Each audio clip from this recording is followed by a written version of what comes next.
Hi, I'm Douglas, the crazy gringo living in the Ecuadorian Amazon. I'm on my way from Quito back to the Amazon, back to Yachana, and it's a trip of almost 6 hours by road, and also a tremendous difference in elevation. Quito is an elevation of around 2,900 meters, which is around 9,000 feet. And Yachana is at 300 meters, so around 1,100 feet. So it's a beautiful trip. Now we're on a nice blacktop road. But when I first started making this trip in 1987, the road was graveled, and now we're on a wide 4-lane highway, but it was a narrow gravel road.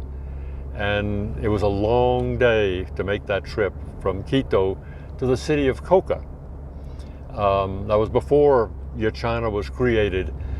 But in 1987, April the 5th, 1987, Ecuador, or this part, suffered a major earthquake, and it did a lot of damage. A lot of damage in Quito, but the epicenter was out here in the Amazon, and it did a lot of damage out here. But not many people lived here, so it was not as bad as it was in other parts.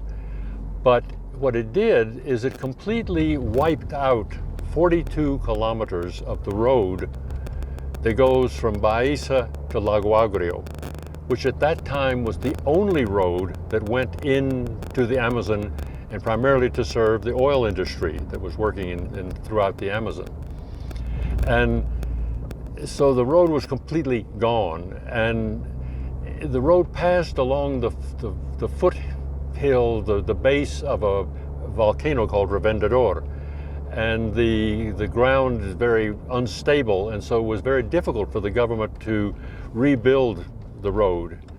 And so they decided to finish a road that had been started years before from the road between Baiza and Tena going into Coca, the road called Ojin Loreto Road.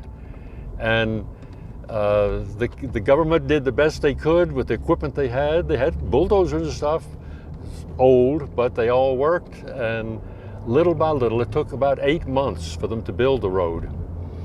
And when it was built, it was just graveled. They had not had time to build all of the bridges, and so I was making the trip in my 4-wheel drive pickup, and it was necessary 4-wheel drive because a lot of the places I had to actually ford the streams in the truck.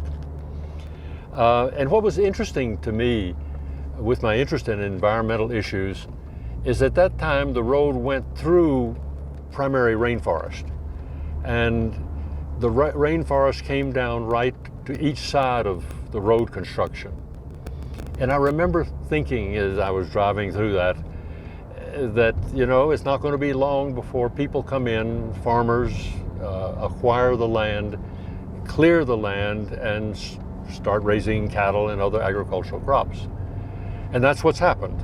Now today, there's a swath on both sides of the road, very wide, of agricultural land.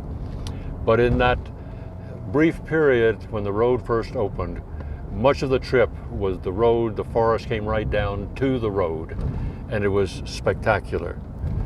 It shows you the changes and the impact that we as humans have on the environment. So anyway, as part of this beautiful trip, much easier now than it was, hope you enjoy the trip. Thank you, and remember, I love you.